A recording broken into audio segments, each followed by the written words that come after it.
ஏங்க, கௌரியோட அப்பாவும் அம்மாவும் நம்ம வீட்டுக்கு வந்துகிட்டு இருக்காங்களா? நாள் நல்லா இருக்குன்னு கல்யாணத்தை பத்தி பேச அவங்க புறப்பட்டு வந்துட்டு இருக்காங்களா?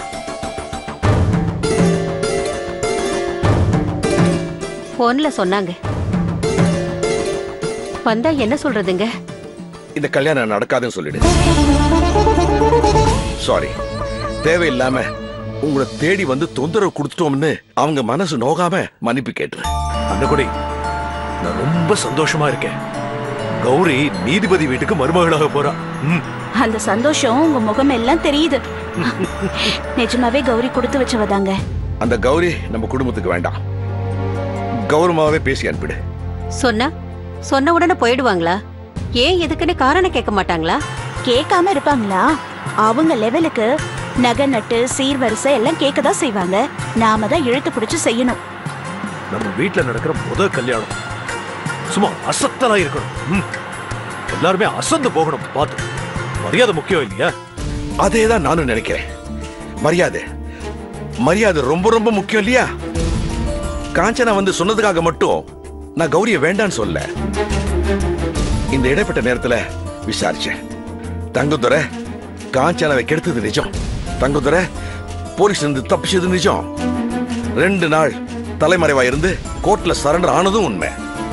இதெல்லாம் உண்மையா இருக்கிறப்போ காஞ்சனா சொன்ன மத்ததும் உண்மையதான் இருக்கணும். உண்மைதான். அப்பவே கௌரி ஜாதகத்தை பார்த்த ஜோசியர் சொன்னாரு, அவர் பெரிய படிப்பு படிப்பா, பெரிய இடத்துல வாழ்க்கப்படுவார். அப்பவே சொன்னாரு. அவர் சொன்னது நடந்து போச்சு. நல்லது சொன்னா ஜாதகம் ஜோசியெல்லாம் நம்ப வேண்டியது, தப்பா சொன்னா நம்புறது இல்ல. நமக்கு 4-5 புள்ள இருந்தா எதையும் நம்ப வேண்டியது இல்ல, கேட்க வேண்டியது இல்ல. நமக்கு இருக்கிறது ஒரே புள்ள. நல்லதா கேட்டதான்னு ரிஸ்க் எடுக்க நான் விரும்பல. இதே தாங்க நானும் நினைச்சேன்.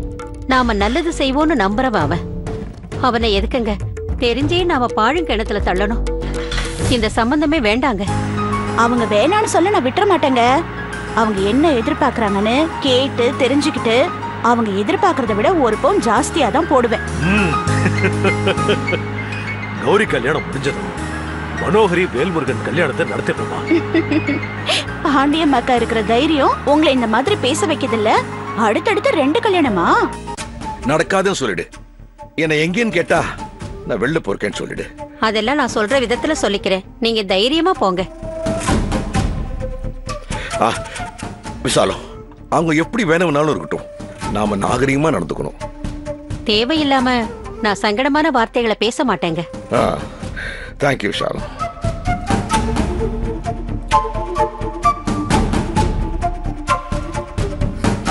கல்யாணம்னா சும்மாவா? எடுத்தோம் கவுத்தோன்னு பொம்பளை கிட்ட கலந்துக்காம டிசைட் பண்ணா இதுதான் நடக்கும். வரவங்க வேணான்னு சொன்னதும் போயிட்டா நல்லது. இல்லைன்னா நான் தேவையில்லாம பேச வேண்டியதா இருக்கும். பார்க்கலாம்.